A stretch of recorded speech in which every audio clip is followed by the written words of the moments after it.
Cindy reveals what she really thinks happened to Kaylee. Good evening, I'm Bob Pryor. And I'm Jacqueline London. It is a revealing interview from the man who should know. Yeah, George Anthony, one-on-one with the FBI, talking about the search for Kaylee and what life was like behind closed doors. Meantime, a new photo, this one, has been released by the Anthony family showing a girl they say may be Kaylee. They say it was taken at a mall somewhere in Florida. Mike DeForest has more on this latest possible sighting. He is live right now outside the Anthony house. Mike?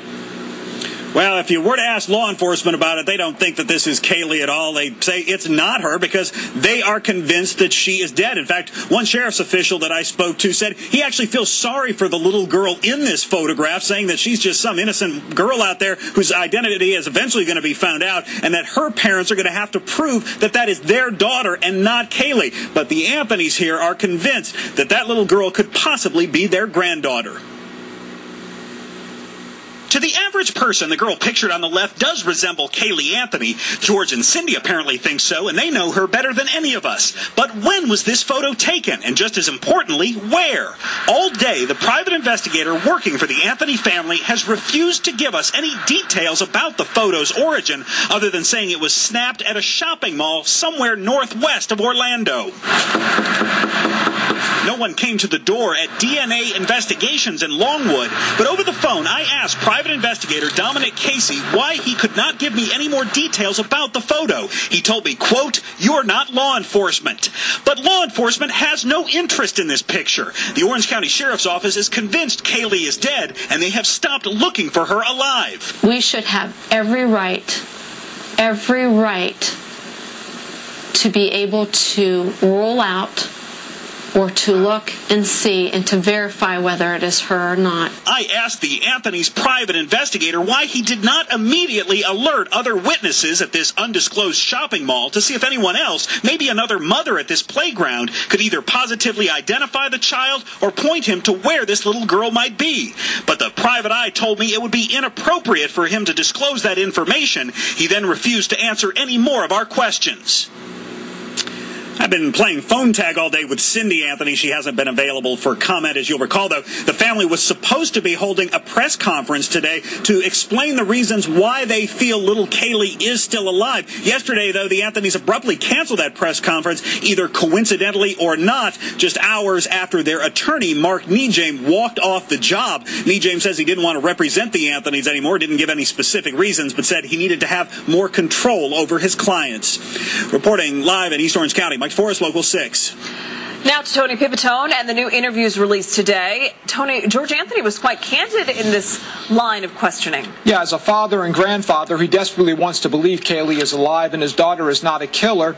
But as a former deputy, he knows perfectly well a rotting corpse was in his daughter's trunk. And the FBI probes whether somewhere deep down, he may just know whose corpse it was. I want to believe that my granddaughter is still... It's July 31st, 2 weeks after Casey was arrested, and the Anthony family had to finally admit Kaylee was missing. It's also 2 weeks after George Anthony realized his granddaughter could be dead. That distinct odor, that's something you never forget. That distinct odor, I believe something was placed in the back of that trunk. I don't want to believe it was my granddaughter. I understand that. I don't want to believe it's any other kind of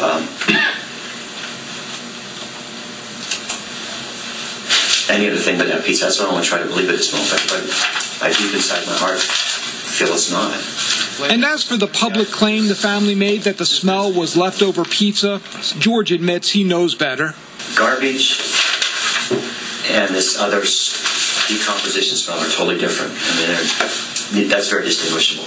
I know. George and the day before Cindy went to the FBI because they felt the Orange County Sheriff's Office wasn't doing its job as it should. The officer, after he took the sketch, he leaned into her and says, "I don't know why we're doing this because the little girl's dead." And that's upsetting. It's very obvious right now that they're focusing their concerns on building a case against my daughter. And for whatever reasons, that's fine. They can do whatever they want, but I don't want the investigation stopped into looking for Kaylee because I know my daughter did not kill her. But it appears George is not so sure. I want to believe that my granddaughter is still alive. Mm-hmm. I still want to believe that. Absolutely.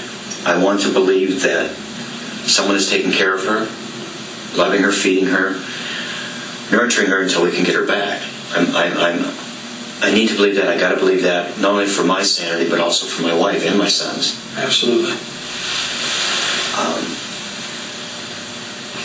Is my daughter not telling the truth? Yeah.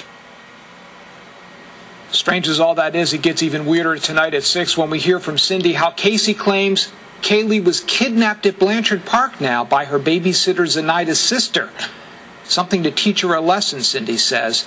More from the FBI tapes and the case against Casey tonight at 6. It's just unbelievable. They don't want to believe that Kaylee may be dead, but even more, they don't want to believe that Casey could be responsible. Exactly, and you can understand as a parent why they would think that, but in light of the facts as they keep coming out and the changing of the stories, you just wonder how they can think that. Hard to deny what they believe is the truth. Yeah. All right. Thank you, sir. All right. Also, today, the defense released its witness list, just days after the state released who they plan to call to the stand of the case against Casey. The defense list includes Larry E. Daniel of Guardian Digital Forensics out of Raleigh, North Carolina, Dr. Larry Kobolinski, who has made numerous appearances on Nancy Grace, and forensic expert Henry Lee, who worked on the O.J. Simpson case and just last week got the chance to review the evidence investigators had collected from the Anthony's car. Of course, you want to keep it right here for continuing coverage in the search for Caylee Anthony. We'll stay on top of the very latest reported sighting that Mike talked about, and as soon as investigators have determined whether or not this is a real sighting, we'll of course let you know. And if you want to see that picture again, just go to our website, local6.com.